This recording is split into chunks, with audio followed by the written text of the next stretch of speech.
I told Dana I couldn't wait for the merger announcement tomorrow, just a dumb little hallway comment between emails. She blinked like I'd slapped her. Sarah, that was last week. I stood there with my salad fork halfway to my mouth like an idiot in the break room, watching her eyes do that thing where someone's brain is running ahead of their face. "Oh my God, you didn't know?" she whispered, like I'd just said I hadn't heard about 9/11. Now, I've worked in this company longer than the coffee machine has. I am the compliance officer. My name is literally stamped onto every piece of paper that leaves the legal department with more than 2 digits attached. And we're talking a $300 million merger, something that would have had me elbow deep in filings, authorizations, and enough red tape to mummify an elephant. But no, nada. Stammered something about how she thought I was probably out of office when it happened, and ducked back into her meeting like the building was on fire. And I sat there with my chicken Caesar and a 1,000-yard stare, while the fluorescent lights above me hummed like they were in on the joke. You know, most people never subscribe or like these stories, and that's totally fine, but it really helps the team and keeps these twisted little tales coming. So if you're enjoying this mess already, smash that like button and maybe toss us a sub. We'll keep digging up the dirt while you sip your coffee. Now, back to the salad. It tasted like drywall, but I chewed it slow while my mind sprinted laps. A $300 million merger went live, and I wasn't notified. That's not an oopsie. That's not even a fireable offense. That's a crime depending on how the paperwork was filed. And I knew, like a wasp is under your shirt before it stings, that something was off. I went back to my desk like I hadn't just been gut punched, smiled at Kyle from finance, nodded at Jen from HR, logged in like my whole identity hadn't just been erased. First stop, the internal document management system. If this merger had actually gone through, there would have been workflows, chains, version histories, legal signatures. My compliance queue would have looked like a Las Vegas buffet, but it was clean. Too clean. I searched deeper. I found the official press release, dated 8 days ago, splashed across our company intranet like confetti after prom.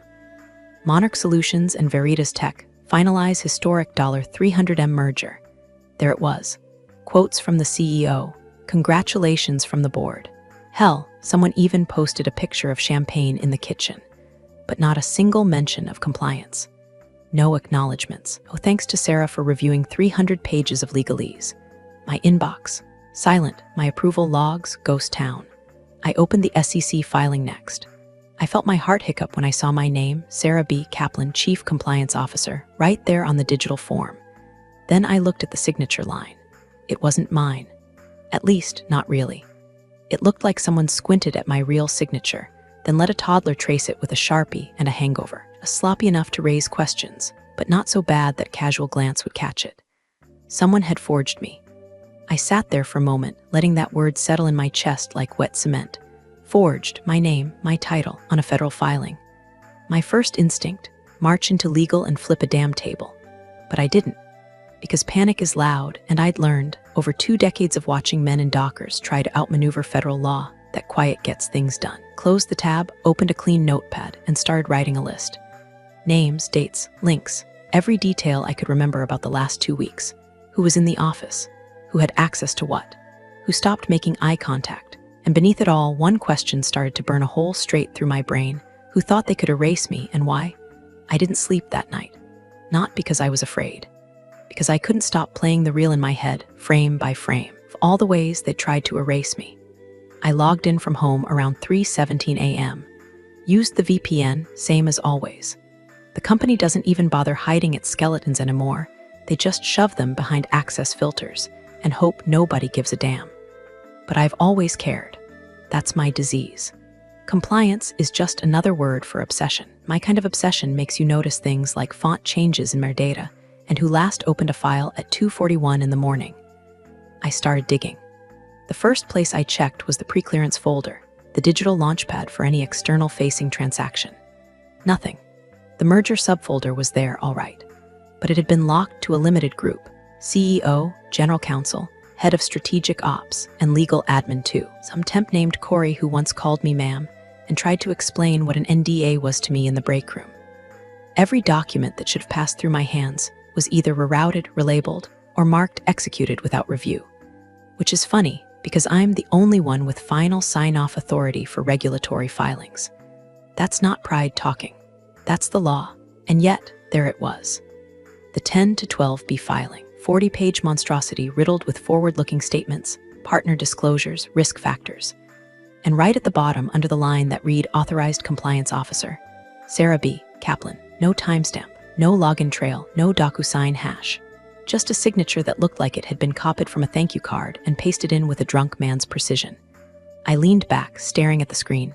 I wasn't angry yet, not really. I was something worse. Focused, cracked my knuckles, opened a clean folder on my desktop, and began the great backup migration of 2025. Every file they touched, every email they sent, every Slack message with a poorly timed thumbs-up emoji, I pulled them all. The HR system, the legal project logs, the admin audit trail from our internal signature verification tool, the one only I trained the staff on 3 years ago and nobody uses correctly unless I walk them through it. Sunrise, I had 2 USB keys, 1 offline hard drive, and 3 encrypted cloud backups. Not because I didn't trust the hardware, because I didn't trust the people. Around 8:42 a.m., I slipped into the office like I hadn't just spent the whole night building a digital war chest. The coffee machine sputtered.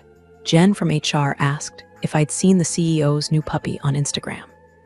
I smiled like I still had bones in my body. I stopped by the printer room, pulled the most recent network logs under the guise of checking my quarterly review materials, and found something interesting.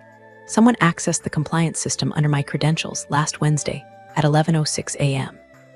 I wasn't even in the building. My badge log showed I entered at 1:13 p.m. that day. I had the Uber receipt to prove it, which meant one of 2 things. Someone was using a ghost account with cloned credentials, or someone inside IT had manually overridden access under my name. Neither option was legal. Both were stupid.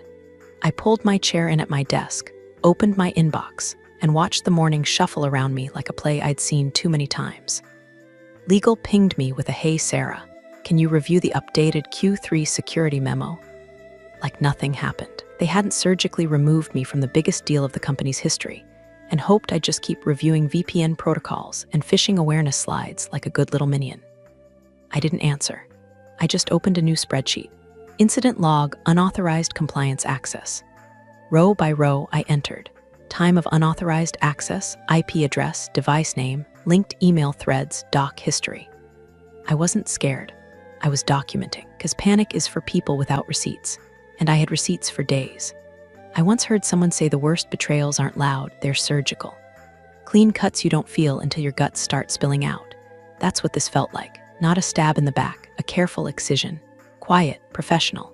Like I was a tumor they were removing while smiling for the quarterly newsletter photo. It started with my calendar. I wasn't looking for fireworks, just a breadcrumb. A ripple. Anything that would explain how an entire executive-level merger got greenlit without the one person legally required to be in the room. My room, the compliance room, Sarah's room. What I found was emptiness. Meetings that used to include me had shifted. Same titles, same recurring schedules, but now they were labeled executive subgroup or legal core only. No invite, no ping, not even a passive-aggressive optional tag. Just gone. I ran a diff on the meeting logs, because of course I did, and spotted the inflection point. 4 weeks ago, right when the new chief legal officer, Denise Halbrook, moved into her corner office and started bringing her own Keurig pods. Vanilla hazelnut, for the record, like the smell of someone planning perjury. Denise was all silk blazers and white teeth, corporate to the marrow, kind of woman who could smile through a SEC subpoena and still get invited to the next board retreat. When she joined, I tried to be professional, welcomed her, sent her the full compliance playbook I'd built over the years. She never replied, thought nothing of it. But now I saw it. She had personally rescheduled 5 meetings that I'd been a standing member of for 7 years. 1 click each. Removed my name from the attendee list. Replaced it with legal admin 2. Corey, our eager little intern turned temp turned fall guy, probably typing in Arial 12 like he's defusing a bomb. Then came the Slack threads. I had limited access, but history doesn't lie. There was a private channel spun up around the same time, with a name only a tech bro could love, #DealFlowHawk. Created the same day I was at home, recovering from minor outpatient surgery. Detail I only remembered because the anesthesia made me dream I was filing a Form 8K while being chased by a giant stapler. While I was under sedation, they were having a closed-door meeting. In that meeting, according to the sparse Slack summary that leaked into my audit logs, they finalized compliance assumptions and agreed to streamline regulatory sign-off. That phrase, streamline, I could almost feel the bile rise behind my molars. I dug deeper. Meeting notes were scarce, almost like someone had gone in and scrubbed them. But a single entry in the executive assistant's Google Drive betrayed the truth. It was a screenshot, accidentally synced from her phone, of a whiteboard sketch. Org chart, flow arrows, a sticky note with Sarah PTO written in a corner. Circled. I wasn't on PTO. I was out for one day, cleared by HR. Yet there it was, my name, circled like a target, next to the day they made the biggest legal decision of the year. That's when it hit me. This wasn't a mistake. It wasn't some lazy oversight or a scheduling hiccup or Denise forgetting to CC me while she alphabetized her moral compass. It was a maneuver, a deliberate exclusion timed for maximum convenience. They needed me gone for one day, and they took the shot. I sat back in my chair, hands limp on the keyboard. The office buzzed around me, the clack of keyboards, someone laughing at a meme I'd never see. All of it normal, mundane, and suddenly soaked in static. The hurt swelled up, fast and sharp. I'd given this company 19 years. I'd stayed late while my marriage eroded, skipped vacations, missed funerals, held the legal damn walls together while CEOs came and went like Tinder dates with NDAs. And now I was a sticky note on a whiteboard, circled during a backroom meeting while I was unconscious, drooling on a pillow and trusting that my job still meant something. I stared at the screen until the tears dried and the pity burned itself out. Then I opened my encrypted folder, created a new doc, title, Intentional Removal Timeline. If they thought erasing me was easy, they were about to learn the hardest way possible. Because hurt people scream, but erased people, we document, we prepare, we wait. The day I built the dossier, I wore my gray cardigan, one with the frayed sleeve I always meant to sew, but never did. There's something about fraying that felt right, truthful. I wasn't trying to impress anyone anymore. I was collecting receipts. The folder started small, just the obvious stuff, the forged signature, the missing audit trails, the calendar edits. But like mold behind drywall, once you pry up a corner, the whole house starts to rot in your hands. I pulled system logs that showed Corey, the legal admin, accessed the SEC submission portal using my credentials from a machine I knew wasn't mine. His laptop, tagged LG Admin 02 in the back end, accessed it during the hour I was sitting in traffic on I-70. Next, the internal routing memo that was supposed to pass through me. Version 1 had my initials in the approval chain. Version 2, I was replaced by CLO delegate. They didn't even name the person. Just a delegate. Like I was some royal formality to be waived by decree. Slack threads surfaced where Denise, the new chief legal officer, pushed for a simplified paper trail and told the team to handle compliance like a formality. One message in particular stuck to my ribs like a bad chili dog. Sarah will ask too many questions. Let's move while she's out. Time-stamped, archived, logged. Then there was the internal PDF of the board sign-off. Required section for the compliance officer's acknowledgement was completely blank, but the document was still stamped approved. Denise's initials were sloppily scribbled in the margin. I'd seen better forgery attempts in 5th grade hall passes. For a while, I just stared at the wall of my office, lit by my monitor's glow. Nobody knew what I was doing.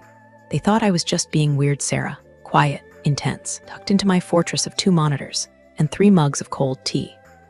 The kind of woman who couldn't hurt a fly but could recite paragraph 14.3b of the Foreign Asset Clause in her sleep. They never noticed I was printing things, digitally, air-gapping them, encrypting and duplicating until I had 5 versions across 5 clouds under names like Q2 Budget Mockup, Denise Holiday Schedule, my personal favorite, Holiday Party 2019.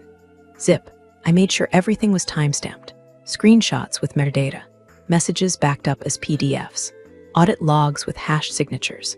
Then, at 4:17 p.m., with the sun casting this stupid golden hour halo across the floor like God was watching me make the call, I drafted the email. Not to HR, not to legal, not even to the CEO. No, I sent it to the Federal Compliance Division. The real ones, the people with teeth. The subject line read, Request for Review Possible Noncompliance, Monarch/Veritas Merger Filing. The body was 5 lines, just enough to say what needed saying. No drama, no threat. Dear Compliance Review Officer, I believe there may be material discrepancies in the recent merger filing submitted by Monarch Solutions. Specifically, authorized compliance officer's approval was omitted and / or forged. I have attached documentation for your consideration. Sincerely, Sarah B. Kaplan. I attached a single zip. Inside the zip, a roadmap to ruin. Then I sat back, closed the email tab, and waited, not for fireworks, not for applause. I waited like you do after pouring water on a gas stove leak, knowing the hiss has stopped, but the smell's still there. I didn't refresh my inbox. I didn't log the sent email in our internal system. This wasn't a complaint, it was a trigger. And somewhere out there, some overworked junior regulator had just received a very polite email with a landmine tucked inside. They'd open it, they'd start reading, and eventually they'd stumble onto the forged signature, the one that wore my name like a stolen coat. The beauty of stoicism isn't silence, it's the timing. And mine was perfect, wheeled in the champagne cart like it was VE Day. Real flutes, not the plastic ones from the supply closet. Strawberries, napkins with the company logo embossed in gold foil. All for the CEO's big merger success celebration, which was basically a poorly disguised excuse to spike morale and gloat without saying the word bonus too loud in front of HR. Everyone got the calendar invite with a little champagne emoji in the subject line. Mandatory fun. Attendance encouraged. I showed up, of course. Had to, not for the drinks, but for the clapping. The boardroom had been cleared of its usual corpses in suits vibe. Now it looked like someone tried to throw a party inside a quarterly earnings call. Banners, catered hors d'oeuvres, a playlist that was 90% Imagine Dragons and 10% were hip, right? Nonsense.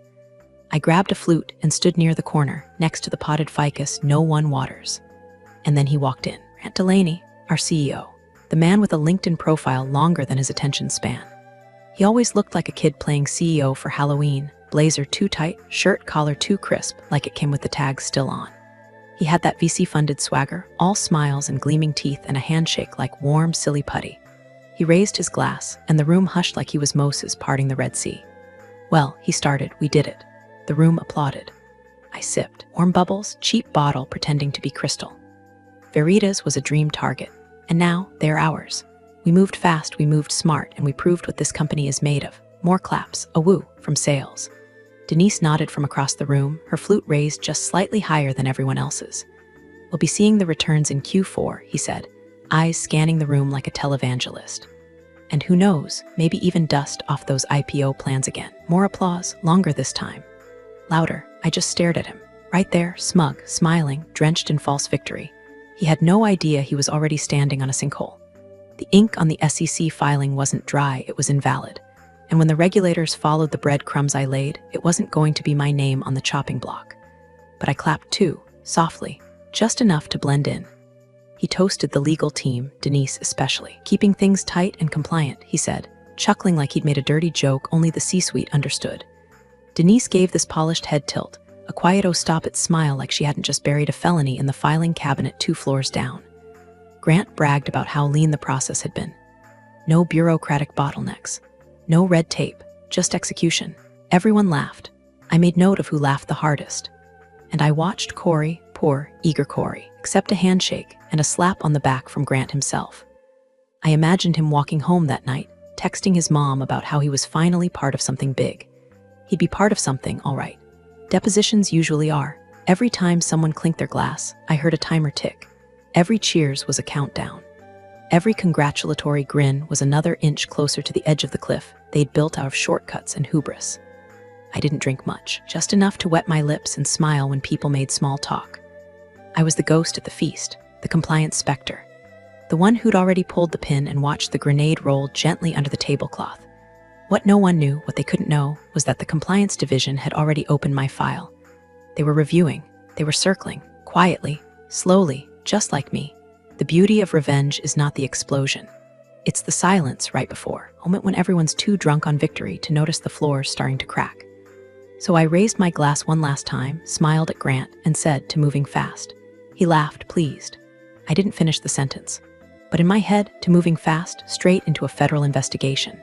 They showed up on a Wednesday, which already made it suspicious. Nobody schedules real audits midweek unless they want to catch you off balance. 2 of them. Black suits, plain badges, quiet shoes. The kind of people who look like they've never laughed without clearance. They walked through the glass doors just after 10:30 a.m., bypassing reception like they already knew the layout. One male, one female. Both carried slim black laptop bags and that particular posture regulators have, like they expect someone to lie to them by lunch. Reception tried to stall them, of course, told them legal wasn't available. But the woman simply said, "Not here for meeting, we're here for a review."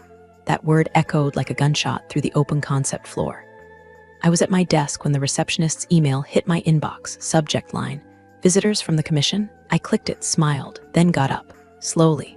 By the time I reached the boardroom, Denise was already there. Her smile was thinner than usual, her voice about half an octave higher. "We're happy to support any routine touch points. It would have been great to get a heads up." The male attorney gave her a practice smile. "We don't typically give advance notice for integrity checks." Integrity checks. I almost chuckled. That's the term they use when they've already found something and want to see who sweats first. Grant, the CEO, finally slinked in 10 minutes late. Starbucks in hand like this was some networking happy hour. "Let's make this quick, yeah? We've got Q4 planning in 20. Didn't respond. Just opened their laptops in tandem and began asking for documentation. Denise gestured to Corey, who was sitting at the far end of the room sweating through his button-up like someone had turned the thermostat to perjury. He handed over a file index, compiled last night, no doubt, because half the folders were still named things like final REAL version. I took my seat at the table. They didn't acknowledge me yet. First, asked about the merger, timelines, sign-offs, compliance protocol. Denise handled it with all the grace of a pageant contestant answering a math question. Every sentence was a buzzword smoothie, synergy, agile process, robust checkpoints. She smiled after every answer like punctuation. Then the female attorney turned to me. "Sarah Kaplan?" I nodded once. "You're listed here as the compliance officer of record for Monarch Solutions." Another nod. Since 2006, room shifted subtly. You could hear the air conditioning kick on. Someone in the back exhaled too loudly. "And you personally reviewed and authorized the 10 to 12B filing related to the merger with Veritas Tech." I didn't blink, didn't flinch. I just said calmly, "I'd like to see the version of the document you're referencing." The attorney clicked twice, swiveled the laptop. There it was, my name, my title, my signature. Except it wasn't mine. I leaned in slightly. "It is not a valid compliance signature." Silence. I turned back toward Denise, who had gone so still she looked like a statue trying to remember how to breathe. Grant scoffed from the head of the table. "This is ridiculous. It was reviewed. Let's not turn this into some overblown witch hunt," but the male attorney cut him off. "Sir, this isn't a witch hunt. It's a document audit. They asked no more questions of me. Didn't need to. My job was done." I simply leaned back, folded my hands, and let the weight of what I hadn't said settle like dust on a coffin lid. They continued their questioning, but no one answered quite the same after that. Corey stammered. Denise deflected. Grant checked his phone twice and stopped making eye contact altogether. And I just watched, calm, centered, because a month ago I sent a fuse, and now the fire had finally reached the dynamite. The next day, the regulators came back with a list, not a polite little follow-up or just checking an email. No, this was a 5-page formal request, typed in courier font like a legal boot to the face. They wanted everything. Complete authorization chain for the merger. Timestamped sign-off logs, email threads, Slack transcripts, internal memos. The whole cathedral of corporate compliance documentation, brick by brick. Denise tried to stall. He told them we'd need time to compile, and that some files may be archived. The male attorney blinked. "You had time to finalize a $300 million merger in under 3 weeks. We'll assume the paperwork is equally well organized." That one stung. I almost felt bad. Almost. Legal scrambled. Corey looked like he might spontaneously combust. He disappeared into the back office with a flash drive and 2 interns in tow, whispering like he was planning a heist. They tried to keep me out of it. Denise actually pulled me aside and said, "We don't want to waste your time on this, Sarah. You've got enough on your plate." I smiled. "Let me know if you need help identifying anything forged." She didn't respond. Just walked away, jaw clenched so tight I thought her veneers might crack. By noon, the conference room was littered with laptops, cords, printouts. Grant was pacing like a caged wolf, talking in low tones to legal on speakerphone. "We just need to find the clean version," he hissed. "There's gotta be a version that doesn't name her." There wasn't. That afternoon, I returned to the room quietly, carrying a slim blue folder. I handed it to the female attorney without a word. She opened it. Inside, a copy of the pre-submission authorization memo I'd kept for myself. Original timestamp. Unaltered metadata. Sign-off line blank. Compliance Officer, Sarah B. Kaplan. Status, pending. She looked up. This is your version. I nodded once. She turned to Denise. Can you produce a signed version with Sarah's credentials attached? Denise swallowed hard. We have a version with a signature. A valid one? Denise paused. It was signed under her name. The male attorney chimed in, tapping the official filing on his laptop. This document explicitly lists Sarah Kaplan as the compliance officer of record. Without her signature, it is not legally authorized under SEC Clause 14.3b. I watched it land. That clause, my clause, wasn't a footnote. It was the whole damn spine of the compliance process. The clause that says, if the named officer doesn't approve, the filing is a paper airplane with dreams of being a legal document. The room went still. Grant muttered something under his breath. Corey stopped breathing altogether. Denise sat back slowly like someone had just unplugged her spine. And me? I didn't blink. I didn't move because my calm had started to scare them. They expected me to gloat or cry or rage, but I didn't need theatrics. I was the evidence. I was the signature that never happened. The clause they forgot. The regulators exchanged a look. The woman began typing. We'll be escalating this to enforcement, she said, her voice flat as glass. Any further attempts to amend the document retroactively will be considered obstruction. Grant slammed his palm on the table, finally cracking. This is bull, the male attorney cut in. Sir, you may want to call your own counsel. I stood quietly, picked up the empty coffee cup I'd left hours ago. The trap had sprung, and all I had to do was watch them try to chew their legs off to escape.